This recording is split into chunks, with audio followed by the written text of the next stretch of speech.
4 de abril de 1884, Nagaoka, província de Niigata. Nasce Isoroku Takano, filho de um samurai de 56 anos, classe baixa, em uma era onde a espada já cedia lugar à indústria. O nome Isoroku significa literalmente 56.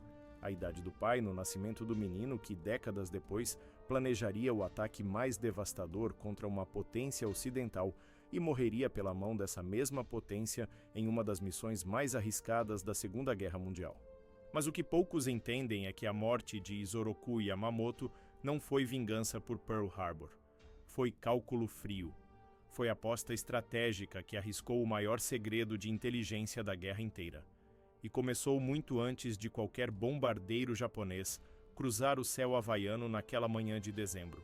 Se você quer entender por que Estados Unidos apostaram tudo, absolutamente tudo, para matar um único homem, inscreva-se no canal agora. Estamos com a meta de chegar a 1000 inscritos e seu apoio é extremamente importante para continuarmos trazendo histórias como essa, porque o que está prestes a acontecer provará que às vezes matar a pessoa certa vale mais que vencer 1000 batalhas. 1904. Isoroku Takano, agora com 20 anos, gradua-se na 32ª turma da Academia Naval Imperial Japonesa. Desempenho acima da média, especialmente em artilharia naval e estratégia marítima. Mas é em combate real que ele será forjado. Guerra Russo-Japonesa, 1905. Batalha de Tsushima. Cruzador Nishin sob fogo intenso. Explosão arranca 2 dedos da mão esquerda de Isoroku. Ele sobrevive. Ganha reputação. Não de herói, mas de oficial que entende que guerra moderna não é romance, é matemática coberta de sangue.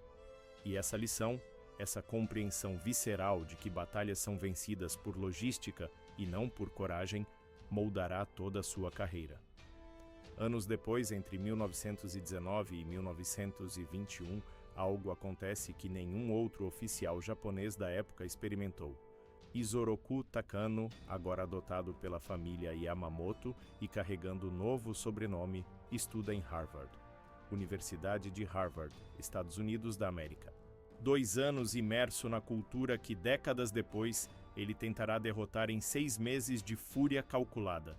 Ele não apenas estuda, ele observa, visita fábricas, conversa com industriais, viaja extensivamente pelo país, aprende inglês fluentemente, joga pôquer com americanos e descobre que eles não blefam como japoneses, que sua mentalidade é diferente, que sua capacidade industrial é monstruosa, impossível de igualar.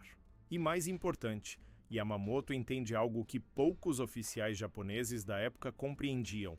Estados Unidos não eram apenas poderosos economicamente, eram uma máquina industrial que, uma vez mobilizada para a guerra total, esmagaria qualquer adversário em guerra prolongada. Não era questão de espírito samurai versus materialismo ocidental. Era matemática pura. Aço contra aço, petróleo contra petróleo, aeronave contra aeronave. E Japão perderia essa conta sempre. Entre 1926 e 1928, Yamamoto serve como adido naval em Washington. Mais observação, mais análise, mais certeza de que guerra contra Estados Unidos seria suicídio nacional se durasse mais de 6 meses. Ele documenta isso, escreve relatórios, expressa em conversas privadas com outros oficiais sensatos. Torna-se conhecido como o oficial que entende o inimigo melhor que qualquer outro no comando japonês. E, paradoxalmente, quando decisão política de guerra é tomada em 1941, contra todos os conselhos de Yamamoto e oficiais realistas, é ele quem recebe comando da frota combinada. Porque se guerra é inevitável, então guerra precisa ser rápida. Choque tão devastador que Estados Unidos negocia em paz antes que máquina industrial atinja capacidade total. 6 meses de vitórias esmagadoras criando perímetro defensivo impossível de romper. E então, talvez negociação, talvez sobrevivência. Yamamoto projeta Pearl Harbor não por ódio, não por ambição imperial, mas porque é a única estratégia que oferece chance microscópica de Japão não ser aniquilado completamente. 7 de dezembro de 1941, 6 porta-aviões japoneses lançam mais de 350 aeronaves sobre Pearl Harbor. Coordenação perfeita, execução quase impecável.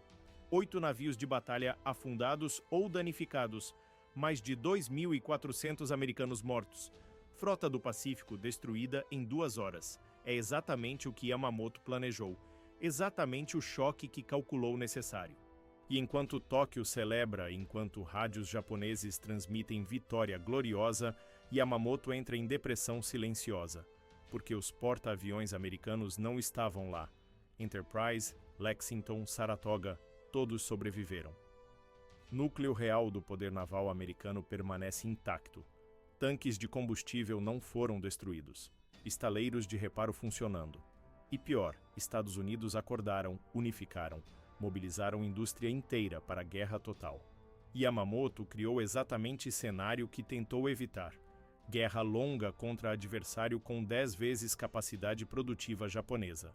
A vitória de Pearl Harbor já nasceu incompleta, já contém semente da derrota final que Yamamoto previu anos antes em Harvard, observando fábricas americanas produzindo automóveis que seriam transformados em tanques e aeronaves. 6 meses depois, junho de 1942, Midway. Yamamoto tenta corrigir erro de Pearl Harbor. Tenta atrair porta-aviões americanos para a batalha decisiva onde serão aniquilados. Ele comanda pessoalmente, posiciona 4 porta-aviões veteranos, Akagi, Kaga, Soryu, Hiryu. Planeja a invasão de Midway como isca perfeita, mas Estados Unidos sabem de tudo. Códigos navais japoneses, especificamente JN-25, foram quebrados. Americanos leem mensagens japonesas como se fossem jornal matinal. Sabem quando frota virá, sabem rota, sabem composição exata. Almirante Chester Nimitz posiciona 3 porta-aviões americanos perfeitamente para a emboscada.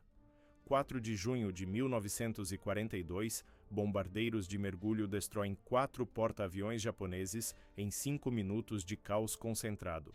Japão perde núcleo da força que atacou Pearl Harbor. Estados Unidos perdem apenas Yorktown. Reversão total do equilíbrio estratégico no Pacífico em uma manhã. E acontece exatamente 6 meses após Pearl Harbor, precisamente no prazo que Yamamoto havia previsto como limite de supremacia japonesa. A profecia se cumpriu com precisão de cronômetro, e Yamamoto, sentado em navio almirante recebendo relatórios de desastre, entende que guerra está perdida irreversivelmente. Mas continua lutando porque é seu dever, porque comandante não abandona enquanto nação luta, porque talvez defesa habilidosa possa infligir custo alto suficiente para forçar negociação antes de invasão do Japão continental. Talvez. Possivelmente. Improvável, mas não impossível. Abril de 1943. Estados Unidos conquistaram Guadalcanal após 6 meses de matança. Estabeleceram bases nas Ilhas Salomão. Avançam metodicamente através do Pacífico Sul. Projeções americanas indicam que guerra levará mais 2, talvez 3 anos, ilha por ilha, atol por atol, até alcançar Japão. E cada uma dessas defesas será planejada por Yamamoto ou influenciada por sua doutrina estratégica, porque Yamamoto não é apenas comandante competente, ele é insubstituível. Combinação única de visão estratégica, autoridade política sobre marinha e exército, compreensão de guerra moderna e respeito universal que permite suas ordens serem executadas sem questionamento. Nenhum outro oficial japonês possui essa combinação, e analistas americanos sabem disso. Avaliam friamente. Yamamoto, planejando defesas de Marianas, Filipinas, Iwo Jima, Okinawa, custará 20 a 30% mais baixas americanas do que custaria sob comando de oficial menos competente. Multiplicado através de 30 meses de campanha restante, significa dezenas de milhares de vidas americanas. Matemática é brutal, mas clara. Yamamoto vivo vale divisões inteiras para a defesa japonesa. Yamamoto morto cria vácuo de liderança que Japão não conseguirá preencher adequadamente. Eliminá-lo agora, enquanto ainda faltam anos de guerra, maximiza o impacto de sua morte nas campanhas futuras. 13 de abril de 1943. Mensagem interceptada e decifrada pelos quebradores de código americanos. Itinerário completo de inspeção de Yamamoto às bases nas Salomões. Ele voará de Rabaul para Bougainville em 18 de abril, chegando às 9 horas e 45 minutos da manhã, exatamente. Bombardeiro médio Mitsubishi G4M, escoltado por 6 caças 0.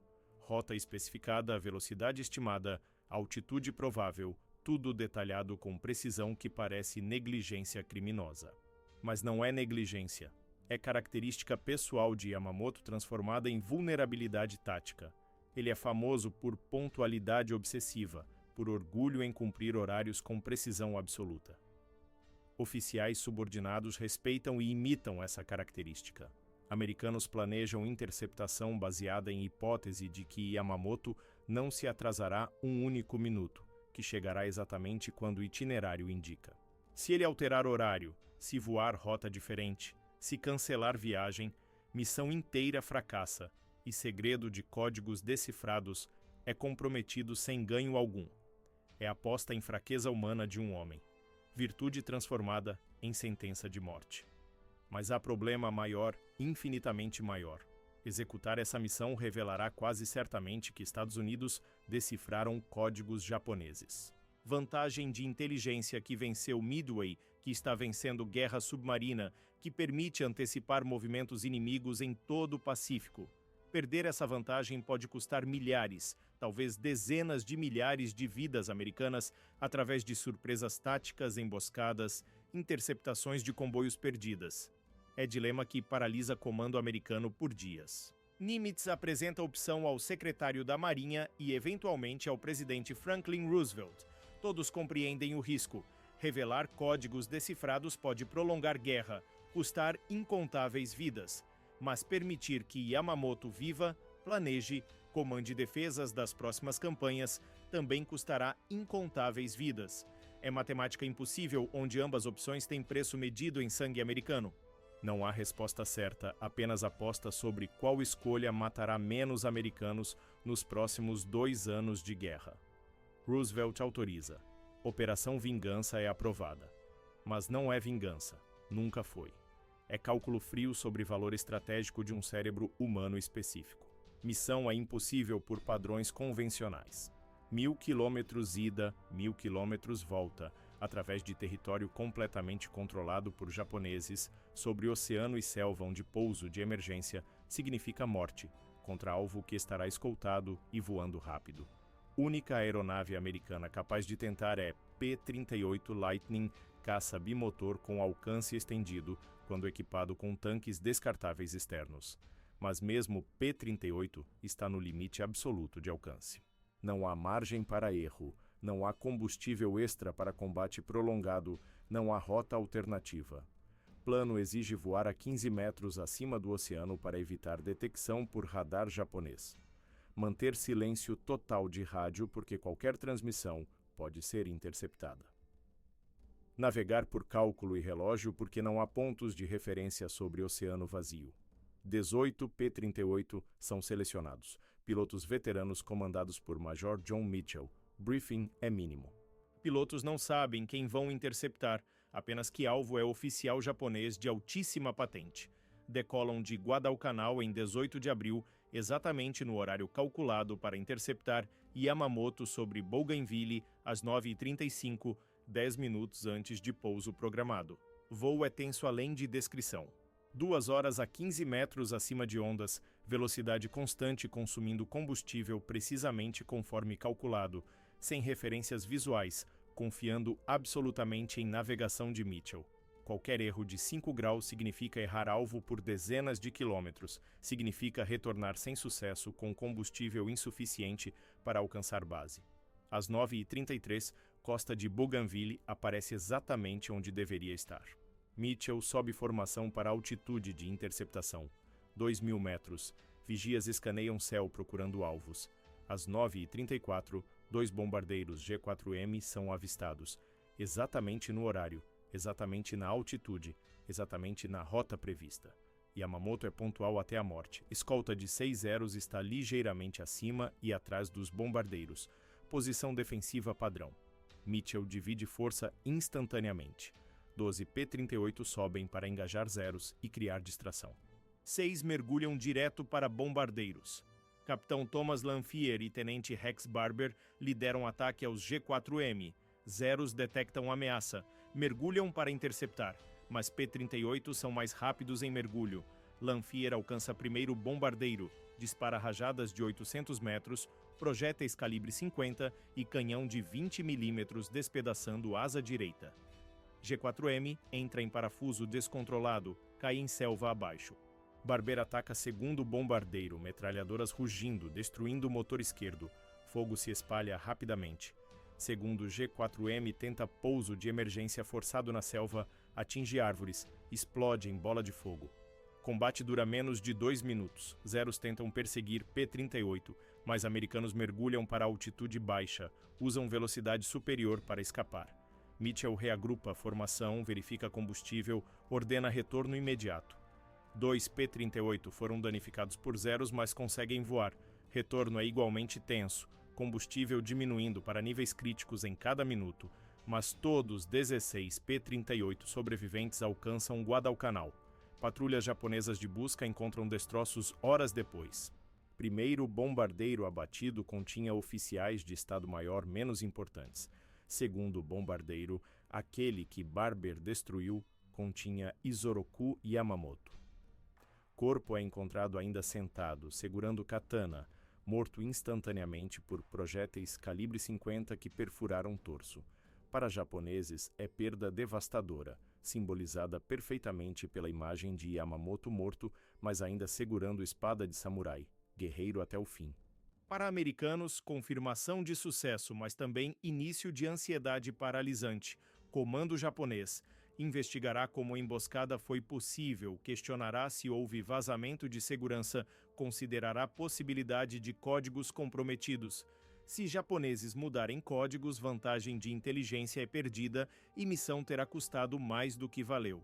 Dias de espera angustiante enquanto analistas monitoram transmissões japonesas, procurando qualquer mudança em padrões de comunicação. E então o padrão emerge lentamente. Japão não muda códigos. Comando japonês atribui emboscada a vazamento humano. Talvez espião em Rabaul, possivelmente traidor entre pessoal que conhecia itinerário. Possibilidade de códigos decifrados é considerada, mas descartada, porque parece improvável demais, porque requereria capacidade criptográfica que japoneses acreditam que americanos não possuem. Americanos respiram coletivamente. Segredo sobreviveu. Vantagem de inteligência permanece intacta até final da guerra, contribuindo para vitórias subsequentes em Filipinas, permitindo interceptação de comboios de reforço, facilitando o planejamento de bombardeios estratégicos. Mas o impacto real da morte de Yamamoto é mais sutil, mais profundo, revelando-se através de meses seguintes como sangramento lento.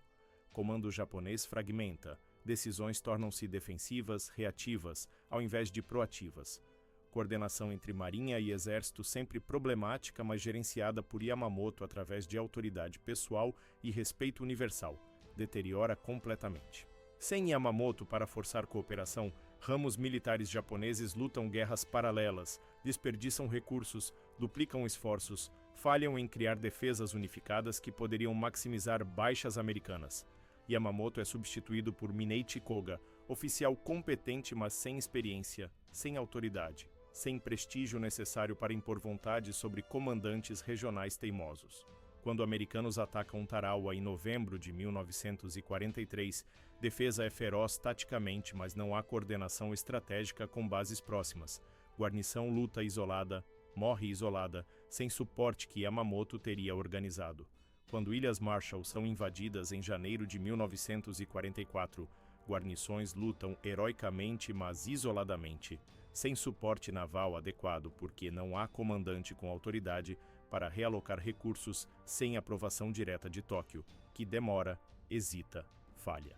Marianas em junho de 1944 são defendidas com coragem desesperada, mas perda de Saipan abre caminho para bombardeiros B-29 alcançarem Japão, porque não havia plano de contingência efetivo, algo que Yamamoto teria desenvolvido meses antes. Filipinas, em outubro de 1944, são teatro da Batalha do Golfo de Leyte, maior batalha naval da história. Marinha japonesa comete últimas forças em ataque descoordenado que falha parcialmente por falta de comando unificado que Yamamoto teria imposto através de autoridade pessoal. Historiadores militares ainda debatem quanto diferença Yamamoto vivo teria feito. Alguns argumentam que em abril de 1943, destino do Japão já estava selado, que superioridade industrial americana era tão esmagadora que nenhum comandante, não importa quão brilhante, poderia mudar resultado final.